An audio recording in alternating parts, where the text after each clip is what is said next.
Baik, di sini saya akan menjelaskan untuk from data mahasiswa. Pertama, saya menggunakan tag div class mode container untuk membungkus from-nya. Di sini dan saya menggunakan heading 2 untuk judulnya from data mahasiswa dan tag hr untuk garis dalam from-nya. Dan untuk tag from di sini saya menggunakan action figure, method post, dan di sini saya menggunakan struktur tabel untuk membuat label titik 2 dan input sejajar. Dan di sini saya menggunakan tr atau table rounds untuk membuat baris dalam tabel. Selanjutnya saya menggunakan td atau tabel data untuk membuat kolom dalam tabelnya. Nah, di bagian ini label nama Anda saya menggunakan input tipe teks yang berfungsi untuk menginput teks.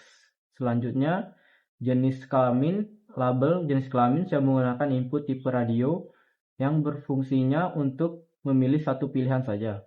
Selanjutnya di label hobi saya menggunakan input tipe checkbox untuk bisa memilih lebih dari satu pilihan.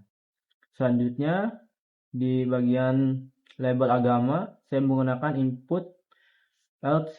select option yang berfungsi membuat menu dropdown dalam agama dan bisa memilih salah satu dari menu pilihan yang tersedia. Selanjutnya di label asal sekolah saya menggunakan input tipe teks dan di label keterangan saya menggunakan text area yaitu fungsinya untuk membuat input teks panjang dan baris lebih dari satu.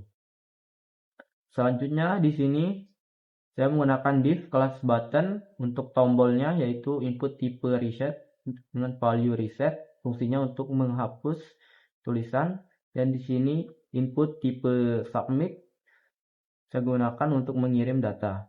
Baik, selanjutnya untuk tugas 2 from data ektp di sini saya menggunakan struktur kurang lebih sama dengan tugas 1.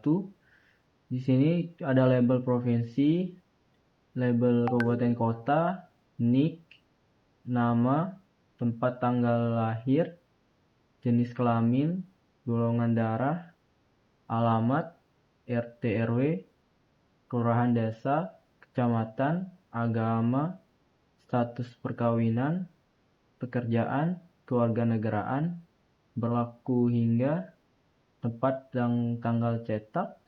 Dan di sini ada perbedaan yaitu di label upload gambar menggunakan tipe file dengan name gambar profile iShape image yang berfungsi untuk kita mengupload gambar berupa JPN, PNG sebagai contoh.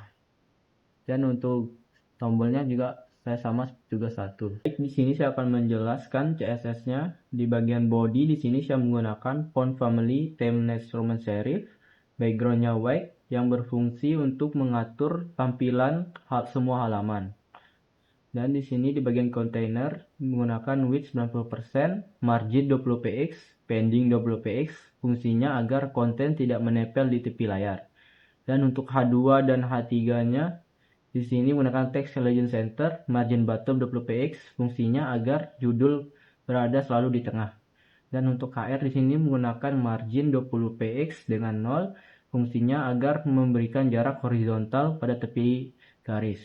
Dan di sini bagian tabel menggunakan margin auto berfungsi agar tabel berada di tengah layar.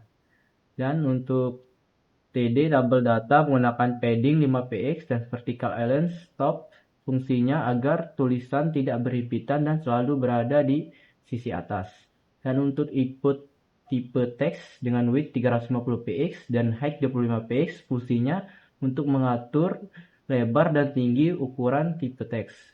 Dan untuk teks area di sini menggunakan width 550 px dan height 50 px fungsinya untuk mengatur teks area panjang, lebar dan tingginya. Dan untuk button di sini ada input tipe submit, input tipe reset, padding 5 px, 15 px, text legend center, margin 0 sampai 10 px. Di sini berfungsi untuk mengatur tombol ke tengah dan enak saat ditekan.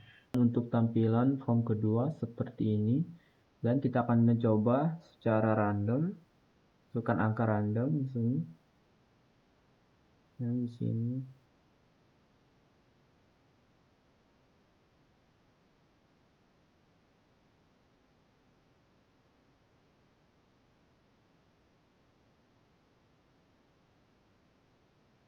Untuk tampilan form kedua yaitu form input data KTP. Di sini kita akan mencoba memasukkan angka random, teks random maksudnya.